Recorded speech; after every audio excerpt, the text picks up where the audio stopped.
आज हम सीखेंगे वहन के बारे में। जीव के शरीर में विभिन्न पदार्थों का वहन करने का प्रक्रम वहन तंत्र यानी ट्रांसपोर्ट सिस्टम से संपन्न होता है। चलिए पहले पादपों यानी प्लांट्स के वहन तंत्र की बात करें। पादपों में पदार्थों के परिवहन का कार्य संवहन ऊतक यानी कंडक्टिंग टिश्यू जाइलम और फ्लोएम करते हैं। जाइलम जल और खनिज लवण का वहन करता है, जबकि फ्लोएम भोजन और अन्य पदार्थों का वहन करता है। चलिए अब देखते हैं कि जाइलम द्वारा जल का वहन कैसे होता है। जड़ों, तनों और पत्तियों की वाहिकाएं यानी ट्रकियट्स और वाहनिकाएं यानी वेसल्स जाइलम ऊतक में मिलकर जल संवहन वाहिकाओं यानी वाटर कंडक्टिंग चैनल्स का एक सतत जाल बनाती है। यह जाल पादप के सभी भागों से जुड़ा हुआ होता है। इसलिए जाइलम में वाहिकाएं और वाहिनिकाएं होती है जो जल और खनिज का वहन आयन के रूप में करती हैं। मृदा यानी सॉइल में से जड़ों की कोशिकाएं सक्रिय रूप से आयन अवशोषित करती है। इससे जड़ और मृदा के बीच आयन सांद्रण यानी आयन कॉन्सेंट्रेशन में अंतर निर्मित होता है। यह अंतर समाप्त करने के लिए जल मृदा से जड़ों में आता है और जाइलम में प्रवेश करता है। अनवरत गति यानी स्टेडी मूवमेंट से जाइलम में जल आने से इसमें जल के स्तंभ का निर्माण होता है जो ऊपर की ओर धकेला जाता है। जड़ों की कोशिकाओं द्वारा निर्मित वह दाब जिससे जल जाइलम वाहिनिका में कुछ ऊंचाई तक ऊपर की ओर जाता है, मूल दाब यानी रूट प्रेशर कहलाता है। इसी तरह पादप के वायवीय भागों यानी एरियल पार्ट से वाष्प के रूप में जल की हानि होती है, जिसे वाष्पोत्सर्जन यानी ट्रांसपिरेशन कहते हैं। इस वाष्पन यानी इवेपोरेशन से चूषण यानी सक्शन का निर्माण होता है, जिसे वाष्पोत्सर्जन कर्षण यानी ट्रांसपिरेशन पुल कहते हैं। इससे जल ऊपर की ओर खींचा जाता है और पादप के सभी भागों तक पहुंच जाता है। वाष्पोत्सर्जन पादप के ताप को भी नियमित करता है। पादपों को जल की तरह प्रकाश संश्लेषण यानी फोटोसिंथेसिस में निर्मित विलय उत्पादों, अमीनो अम्ल और अन्य पदार्थों का वहन करना भी महत्वपूर्ण होता है। यह वहन कार्य फ्लोएम द्वारा किया जाता है। प्रकाश संश्लेषण में निर्मित विलय उत्पादों का वहन स्थानांतरण यानी ट्रांसलोकेशन कहलाता है। फ्लोएम में चालनी नलिकाएं यानी सीव ट्यूब्स और साथी कोशिकाएं यानी कंपेनियन सेल्स होती हैं। विलय उत्पादों का स्थानांतरण चालनी नलिकाओं में होता है, जिसके लिए संलग्न साथी कोशिकाएं सहायता करती है। साथी कोशिकाएं में एटीपी नामक ऊर्जा अणु होता है, जिससे पादप में भोजन का वहन सक्रिय रूप से होता है।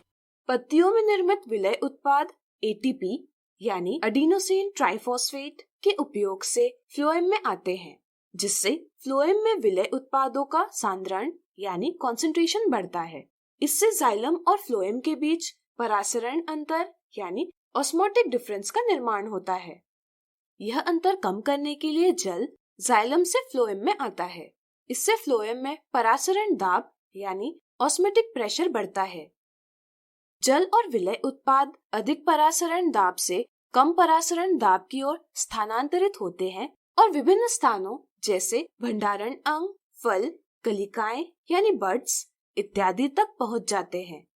ध्यान रहे, फ्लोएम ऊपरी मुखी यानी अपवर्ड और अधोमुखी यानी डाउनवर्ड दोनों दिशाओं में वहन करता है, जबकि जाइलम केवल ऊपरी मुखी दिशा में वहन करता है। मनुष्य में वहन का कार्य रुधिर यानी ब्लड द्वारा संपन्न होता है। रुधिर एक तरल संयोजी ऊतक यानी फ्लूइड कनेक्टिव टिश्यू है जो प्लाज्मा और रुधिर कोशिकाओं यानी ब्लड सेल्स से बना होता है।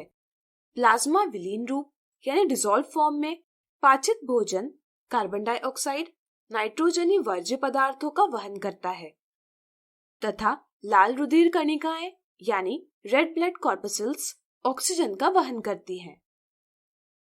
हमारे शरीर में विभिन्न नलियों का विस्तृत जाल है जिनसे रुधिर प्रवाहित होता है इन्हें हम रुधिर वाहिकाएं यानी ब्लड वेसल्स कहते हैं।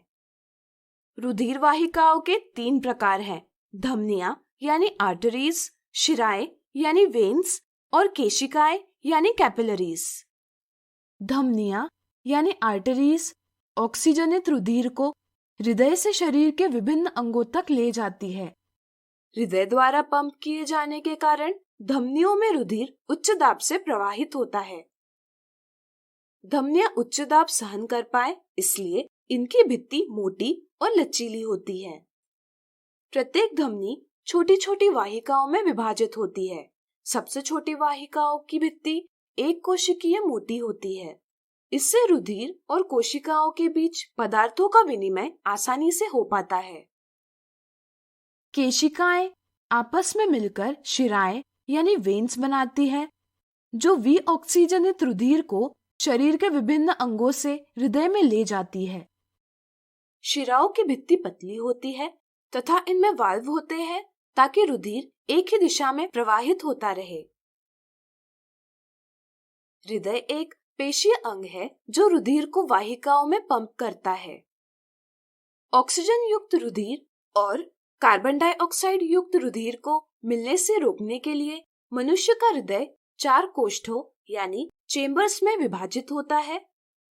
ऊपरी 2 कोष्ठ अलिंद यानी ऑरिकल तथा निचले 2 कोष्ठ निलय यानी वेंट्रिकल कहलाते हैं।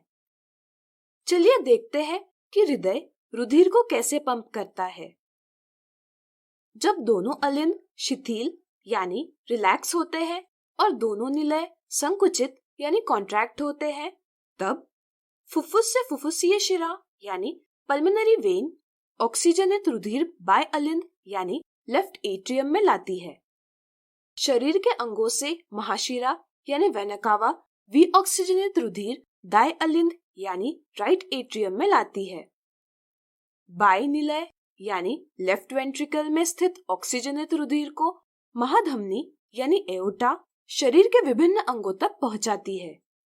इसी तरह दाएं निलय यानी राइट वेंट्रिकल में स्थित विऑक्सीजनित रुधिर को फुफ्फुसीय धमनी यानी पल्मोनरी आर्टरी ऑक्सीजनीकरण हेतु फुफ्फुस तक ले जाती है।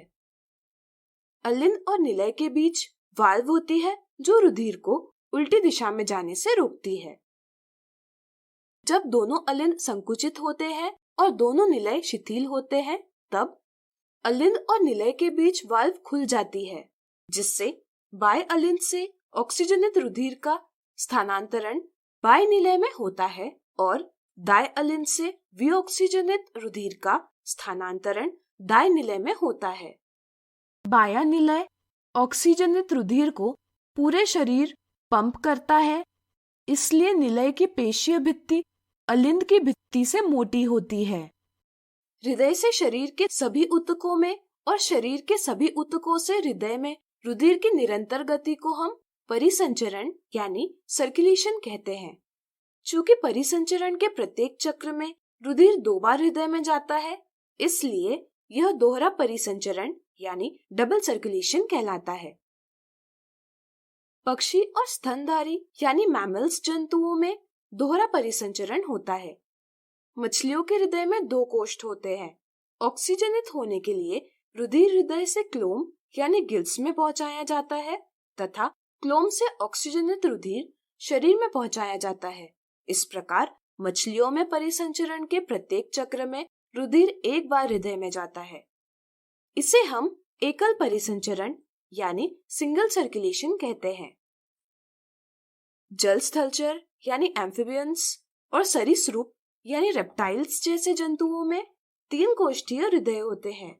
इसी कारण इनमें कुछ मात्रा में ऑक्सीजनित रुधिर में विऑक्सीजनित रुधिर मिलता है। रुधिर में उपस्थित कुछ प्लाज्मा, प्रोटीन और कोशिकाएं केशिकाओं की भित्ति के छिद्रों से निकलकर ऊतक के अंतरकोशिकीय अवकाश यानी इंटरसेल्युलर स्पेसेस में आते हैं, जिसे लसिका यानी लिम्फ कहते हैं। लसिका प्लाज्मा के जैसे ही होता है, लेकिन इसमें प्रोटीन की मात्रा कम होती है और ये रंगहीन यानी कलरलेस होता है। लसिका पचा हुआ तथा क्षुद्रांत्र यानी स्मॉल इंटेस्टाइन द्वारा अवशोषित वसा यानी फैट्स का वहन करता है और यह अतिरिक्त तरल यानी एक्सेस फ्लूइड को बाह्य कोशिकीय अवकाश यानी एक्स्ट्रासेल्युलर स्पेस से रुधिर में लाता है। लसिका ऊतक के अंतर कोशिकीय अवकाश से लसिका केशिकाओं में जाता है। लसिका केशिकाएं मिलकर लसिका वाहिका बनाती है जो शिरा में खुलती है। जब हमें चोट लगती है तब हमारे शरीर से रक्तस्राव रोकने के लिए रुधिर में प्लेटलेट्स कोशिकाएं होती हैं। ये कोशिकाएं रक्तस्राव के स्थान पर रुधिर का थक्का यानी ब्लड क्लॉट बनाती है और रक्तस्राव होने से रोकती है। तो आज हमने सीखा वहन के बारे में।